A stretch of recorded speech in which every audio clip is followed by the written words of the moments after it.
دوستو السلام علیکم، آداب۔ میں جاوید جمال الدین جے جے نیوز ہیڈ لائن کے تحت حاضر خدمت ہوں ایک نیا فیچر لے کر۔ مشہور زمانہ شربت روح افزا بازار سے غائب ہو گیا ہے اور اس کی تفصیل آپ کے سامنے پیش ہے۔ مشہور شربت روح افزا کا پروڈکشن کیوں رک گیا ہے، اس کا پتہ نہیں چل سکا ہے۔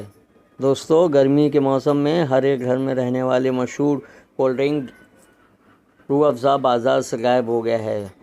قیاس آرائی کی جا رہی ہیں کہ اسے بنانے والی کمپنی ہمدرد کے مالکان کے درمیان اختلاف کی وجہ سے روح افزا کے پروڈکشن پر اثر پڑا ہے۔ حالانکہ کمپنی کا کچھ اور ہی کہنا ہے۔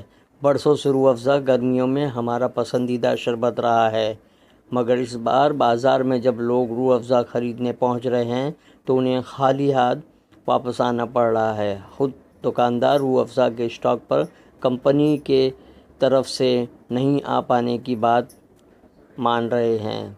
سال 1906 میں حکیم حافظ عبدالمجید نے روح افزا کا پروڈکشن شروع کیا تھا۔ اب اس کی کمان ان کے پوتوں کے ہاتھوں میں ہے۔ ہندوستان کے علاوہ پاکستان اور بنگلہ دیش میں بھی روح افزا کافی مقبول ہے۔ خبر یہ آ رہی تھی کہ جائیداد تنازع کی وجہ سے روح افزا کا پروڈکشن رک گیا ہے۔ حالانکہ کمپنی کے ترجمان کا کہنا ہے کہ پروڈکشن بند کرنا پڑا اور یہ جلدی پھر سے شروع ہو جائے گا۔ کمپنی نے مالکان میں کسی تنازع سے بھی انکار کیا ہے۔ ویسے بازار میں روح افزا کے متبادل کے طور پر شربت اعظم اور پتنجلی کا گلاب شربت بھی ہے، جنہیں اس کمی سے فائدہ ہو سکتا ہے، لیکن روح افزا کی بات ہی کچھ اور ہے۔ انتظار ہے کہ روح افزا بازار میں واپس آ جائے گا۔